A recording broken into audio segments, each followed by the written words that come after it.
Hey, what's up guys, JQ with Tech Creation. The HTC 10 is an impressive body of work, offering a few features currently not found on any smartphone, which is the first ingredient to standing out and is what makes this flagship a strong contender in the saturated market. So starting from the outside in, let's discuss that aluminum unibody finish. For starters, it's relatively light at 161 grams considering its 9mm thickness, and that curved back is very form-fitting and it makes it extremely comfortable to hold, and I would even go as far as to say it feels better in the hand than the Galaxy S7 Edge because it's not as sharp around the edges. Although the trade-off here is that the HTC 10 is a hell of a lot more slippery and you will drop this phone, so I recommend tossing a case on it or one of your favorite skins. Now, some people aren't a fan of those slim thick bezels, but I have no problems with it whatsoever. I actually think it looks pretty stylish, and small details I can appreciate like the ribbed texture on the power button is very satisfying to the touch and very easy to click, and the same is true for that 1-bar volume button that sits just above it. Now, I know a lot of you would like to hear this, so here's a quick spec breakdown. It packs 4GB of RAM, the Snapdragon 820 processor, a 3000 mAh battery, NFC, Quick Charge 3.0 via its USB-C port, making it one of the very few phones to support 3rd generation fast charge. It has a 5.2-inch LCD 2K panel. It's running Android Marshmallow with HTC's Sense 8, which is basically vanilla Android. In fact, HTC is just calling it Sense and doing away with the number, which I guess makes sense. And finally, it's only available in only 32GB configurations, but not to worry though, because to the left side of the phone you have a micro SD card slot expansion that supports up to 200GB of additional memory, which is always welcome in my book, but personally 32GB built in has always been enough for me as of late. And on the opposing side you have your SIM card tray slot, and I would have opted for a single tray to avoid confusion, but that's just me nitpicking and I'll live. Now up top is a one-of-a-kind speaker setup as a part of their Boomsound Hi-Fi package. What HTC has done is that they separated their speaker system so that the earpiece up top acts as a tweeter for your high-end frequencies and the bottom acts as a sub for that low-end sound. And both have their own amplifiers, which makes a lot of sense as that's how most speakers operate, and that configuration actually makes a significant difference when listening to audio. It gives you clarity that you just don't find in a single speaker setup, and there's really this fullness you get with the HTC 10 that you really don't find on any other smartphone, especially with the sound coming at you given its front-facing placement. Now in addition, the HTC 10 is high-res certified, which we've seen on some Xperia models in the past, and it outputs 24-bit audio thanks to its digital analog converter that allows you to hear audio basically the way it was recorded, either through its 3.5mm headphone jack up top or via its USB-C port with supported headphones. I mean, you'll really hear instruments and frequencies you probably haven't heard before, which is ideal for music streaming services since they often push CD quality audio.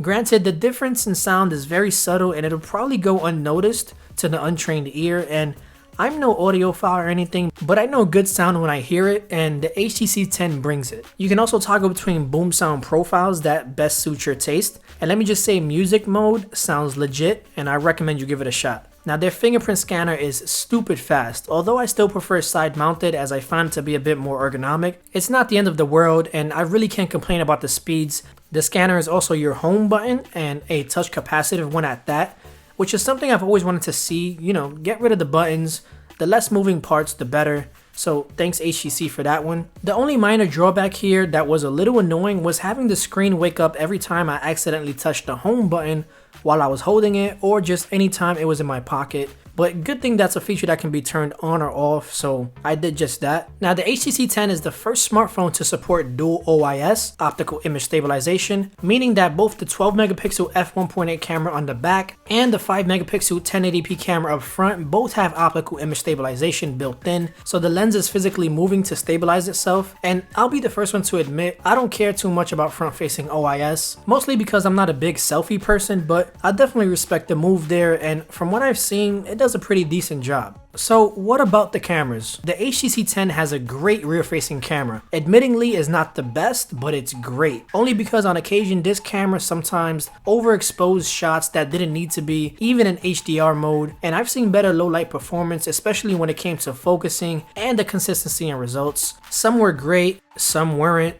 but in the usual scenario under available light, 9 times out of 10 this camera shines. I mean, the clarity, the skin tones and colors seem to be on point, Images produce some nice depth of field, and the same can be said on the video side of things.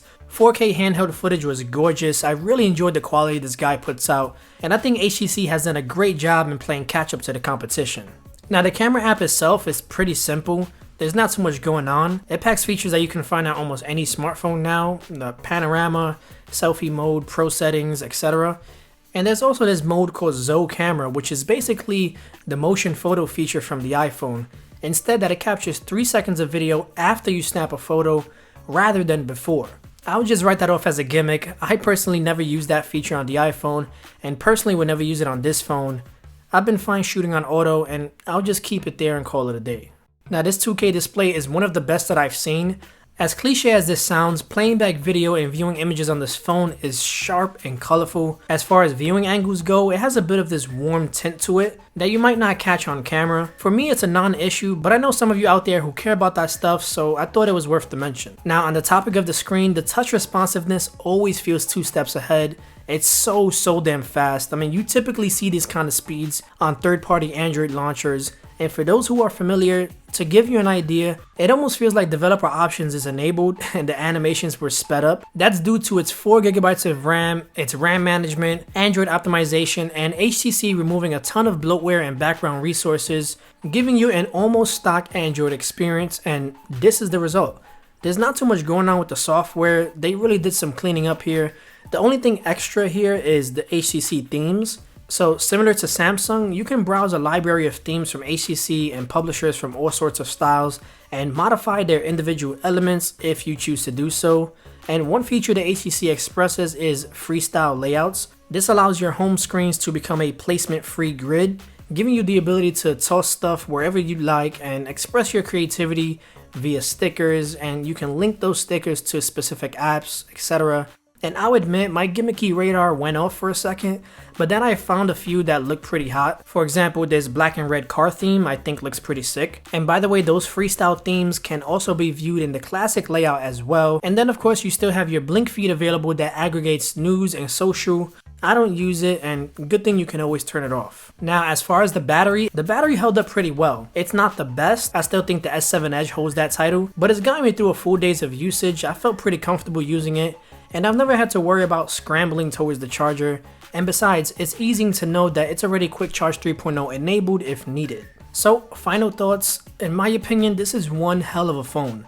It reminds me of a Nexus phone except with the HTC branding. I mean, you have UI speed, build quality, Boomsound Hi-Fi technology, dual OIS, a great camera, great battery, quick charge enabled. I mean, in my opinion, the only thing that's missing here is wireless charging and waterproofing. Aside from that, you really can't sleep on this phone. I know a lot of people complain about the HTC not having that one standout feature, but sometimes simplicity is the ultimate sophistication, and this phone kicks ass. And it's good to see more manufacturers cleaning up their UI experience, because that just tells me that the needs of consumers are being heard. If this video helped you make a decision, or if you enjoyed it in any way, shape, or form, feel free to show some love to that like button as it helps out the channel a lot. Share with a friend, drop a comment down below, and as always, I'll drop all the necessary info and links in the description in case you guys happen to be interested.